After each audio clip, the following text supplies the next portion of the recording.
ನಮಸ್ಕಾರ ವೀಕ್ಷಕರೇ, ರಿವ್ಯೂ ಚಾನಲ್ಗೆ ಸ್ವಾಗತ. ನಾನು ಸೌಖ್ಯ ಗಾಂವ್ಕರ್. ಚುನಾವಣೆಗೆ ಕೇವಲ 8 ತಿಂಗಳು ಬಾಕಿ ಇರುವಾಗ ಬಿಜೆಪಿಗೆ ಮತ್ತೊಂದು ಬಿಗ್ ಶಾಕ್ ಎದುರಾಗಿದೆ.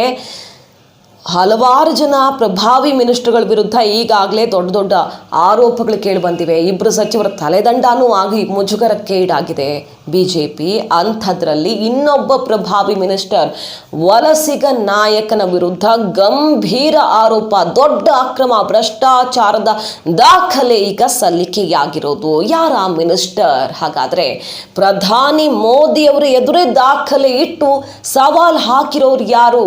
ಅಕಸ್ಮಾತ್ ಇವರ ತಲೆದಂಡ ಆಗದಿದ್ರೆ ಎಷ್ಟು ದೊಡ್ಡ ಮುಜುಗರ ಆಗಲಿದೆ ಸರ್ಕಾರಕ್ಕೆ. ಮಾಹಿತಿ ಮುಂದೆ ಇಡ್ತಾ ಇದೀವಿ. ಮಿಸ್ ಮಾಡಿದ್ರೆ ನಮ್ಮ ಚಾನಲ್ನ ಸಬ್ಸ್ಕ್ರೈಬ್ ಮಾಡಿ, ಬೆಲ್ ಬಟನ್ ಕ್ಲಿಕ್ ಮಾಡಿದ್ರೆ ಎಲ್ಲ ಅಪ್ಡೇಟ್ಸ್ ನಿಮ್ಮನ್ನು ತಲುಪುತ್ತೆ. ಎಸ್ ವೀಕ್ಷಕರೇ, ಬೊಮ್ಮಾಯಿ ಅವರ ಸರ್ಕಾರವನ್ನ ಎಡೆಬಿಡದೆ ಕಾಡ್ತಾ ಇದೆ ಈ ಭ್ರಷ್ಟಾಚಾರದ ಆರೋಪ. ಒಬ್ಬರಲ್ಲ ಇಬ್ಬರಲ್ಲ, ಹಲವರಿಗೆ ಉರುಳು ಸುತ್ತಕೊಂಡಿದೆ. ಜಾರಕಿಹೊಳಿ ಅವ್ರದ್ದು ಒಂಥರ ಆಯಿತು, ಅವರು ರಾಜೀನಾಮೆ ತಗೊಂಡ್ರು. ಆಮೇಲೆ ಈಶ್ವರಪ್ಪ ಅವ್ರ ವಿರುದ್ಧ ಈ ಕಮಿಷನ್ ಆರೋಪದಲ್ಲಿ ರಾಜೀನಾಮೆ ತಗೊಂಡಿದ್ದಾಯ್ತು. ಈಗ ಅಶ್ವಥ್ ನಾರಾಯಣ ವಿರುದ್ಧ ಗಂಭೀರ ಆರೋಪ, ಎರಡೆರಡು ಕೇಸಲ್ಲಿ, ಒಂದು ಟೂಲ್ ಕಿಟ್ ಹಗರಣ, ಮತ್ತೊಂದು PSI ಅಕ್ರಮ ನೇಮಕಾತಿ, ಎರಡೆರಡು ಕೇಸಲ್ಲಿ ಆರೋಪ ಕೇಳಿ ಬರ್ತಾ ಇದೆ. ಕೋರ್ಟ್ಗೆ ಡಾಕ್ಯುಮೆಂಟ್ಸ್ ಕೊಡ್ತೀವಿ ಅನ್ನೋ ತನಕ ಸವಾಲ್ ಹಾಕ್ತಾ ಇದ್ದಾರೆ.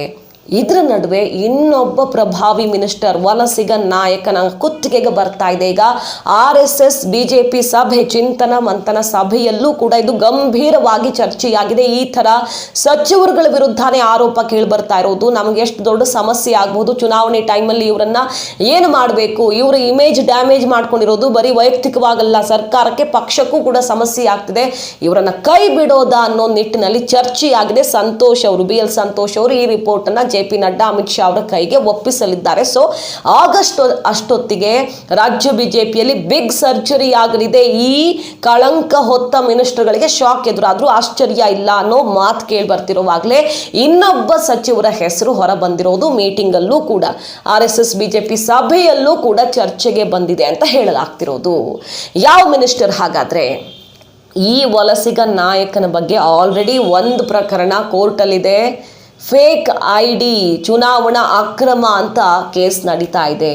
ಮುನಿರತ್ನ, ತೋಟಗಾರಿಕಾ ಸಚಿವ ಮುನಿರತ್ನ ಅವರ ವಿರುದ್ಧ ಈಗ ಮತ್ತೊಂದು ಅಕ್ರಮದ ಆರೋಪ, ಭ್ರಷ್ಟಾಚಾರ, ಕಮಿಷನ್ 8.5% ಕಮಿಷನ್ ಹೊಡೆದಿದ್ದಾರೆ. ಅದು ಕೂಡ ರೈತರ ಸಬ್ಸಿಡಿ ದುಡ್ಡಲ್ಲಿ. ಯಾವ ರೈತರ ಅಭಿವೃದ್ಧಿಗೆ ನಾವು ಬದ್ಧ ಅಂತ ಮೋದಿ ಸರ್ಕಾರ ಶಪಥ ಮಾಡಿದ್ಯೋ, ಆದಾಯ ದ್ವಿಗುಣ ಮಾಡ್ತೀವಿ ಅಂತ ಪ್ರತಿ ಬಜೆಟ್ನಲ್ಲೂ ಘೋಷಣೆ ಮಾಡುತ್ತೋ, ಅಂತಹ ರೈತರ ದುಡ್ಡಲ್ಲಿ, ಅವರು ಕೊಡೋ ಸಬ್ಸಿಡಿ ದುಡ್ಡಲ್ಲಿ ಹೊಡೆದಿದ್ದಾರೆ ಕಮಿಷನ್ನು ಅನ್ನುವಂಥ ಗಂಭೀರ ಆರೋಪ. ಅದಕ್ಕೆ ಬೇಕಾದ ದಾಖಲೆಗಳನ್ನೆಲ್ಲ ನೇರವಾಗಿ ಪ್ರಧಾನಿ ಮೋದಿ ಅವರಿಗೆ ಕಳಿಸ್ಕೊಟ್ಟಿದ್ದಾರೆ. ಈಗ ಹನಿ ನೀರಾವರಿ ವಿತರಕರ ಸಂಘದ ಗೌರವಾಧ್ಯಕ್ಷರು, ಆ ಸಂಘದವರು ಸೇರ್ಕೊಂಡು ಪ್ರೆಸ್ ಮೀಟ್ ಮಾಡಿ ಮುಖ್ಯಮಂತ್ರಿಗಳಿಗೆ ಕೊಟ್ಟು ಈ ದಾಖಲೆ, ಅದಕ್ಕೆ ಸಂಬಂಧಪಟ್ಟ ಮಾಹಿತಿಯನ್ನ ನೋ ಆಕ್ಷನ್. ಹಾಗಾಗಿ ಈಗ ನಾವು ನೇರವಾಗಿ ಪ್ರಧಾನಿಗಳ ಮೊರೆ ಹೋಗಿದ್ದೀವಿ, ನೇರವಾಗಿ ನರೇಂದ್ರ ಮೋದಿ ಅವರಿಗೆ ಎಲ್ಲ ಮಾಹಿತಿಯನ್ನ ಕಳಿಸ್ಕೊಟ್ಟಿದ್ದೀವಿ.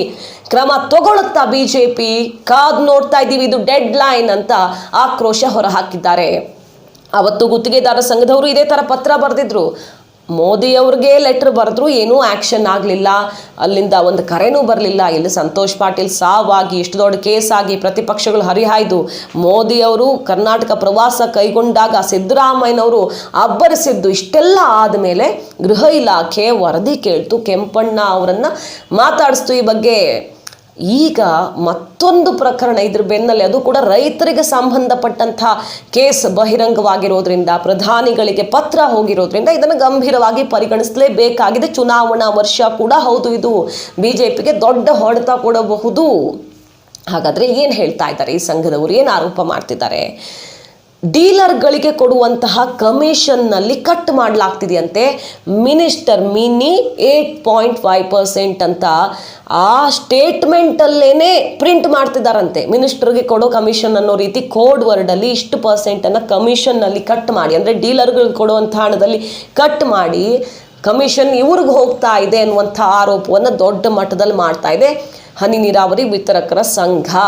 ರೈತರ ಸಬ್ಸಿಡಿಯಲ್ಲೂ ಕೂಡ ಬಿಡ್ತಾ ಇಲ್ಲ ಇವರು ಅಂತ ಮಾಧ್ಯಮಗಳಲ್ಲೂ ಇದು ಸುದ್ದಿ ಆಗಿತ್ತು. ಆದರೆ ಮುನಿರತ್ನ ಅವರು ಸಿಡಿದೆದ್ದು ನಾನು ಕೇಸ್ ಹಾಕ್ತೀನಿ ಈ ಮೀಡಿಯಾಗಳ ಮೇಲೆ ಅಂತ ಅಬ್ಬರಿಸಿದ್ರು. ಈಗ ಅದಕ್ಕೆ ಮುಖ್ಯಮಂತ್ರಿಗಳು ರೆಸ್ಪಾಂಡ್ ಮಾಡ್ತಿಲ್ಲ ಅಂತ ಬೇಸತ್ತಿರುವ ವಿತರಕರ ಸಂಘ, ಹನಿ ನೀರಾವರಿ ವಿತರಕರ ಸಂಘ ಪ್ರಧಾನಿಗಳ ಮೊರೆ ಹೋಗಿರೋದು. ಅವರು ಕೂಡ ಅದಕ್ಕೆ ಉತ್ತರಿಸಲಿಲ್ಲ ಅಂದರೆ ನಾವು ದಾಖಲೆಗಳನ್ನು ಎಲ್ಲಿ ಕೊಡಬೇಕೋ ಅಲ್ಲಿ ಕೊಡ್ತೀವಿ, ಇದಕ್ಕೆ ನ್ಯಾಯಾಂಗ ತನಿಖೆ ಮಾಡಿಸುವಂತಹ ಘೋಷಣೆ ಆಗಬೇಕು ಅಂತ ಪಟ್ಟು ಹಿಡಿದು ಕೂತಿದ್ದಾರೆ. ಸೊ ಈ ಲಿಸ್ಟ್ಗೆ, ಭ್ರಷ್ಟಾಚಾರದ ಆರೋಪ ಹೊತ್ತಿರೋರ ಲಿಸ್ಟ್ಗೆ ಈಗ ಮುನಿರತ್ನ ಅವರು ಕೂಡ ಸೇರ್ಪಡೆಯಾಗಿದ್ದಾರೆ.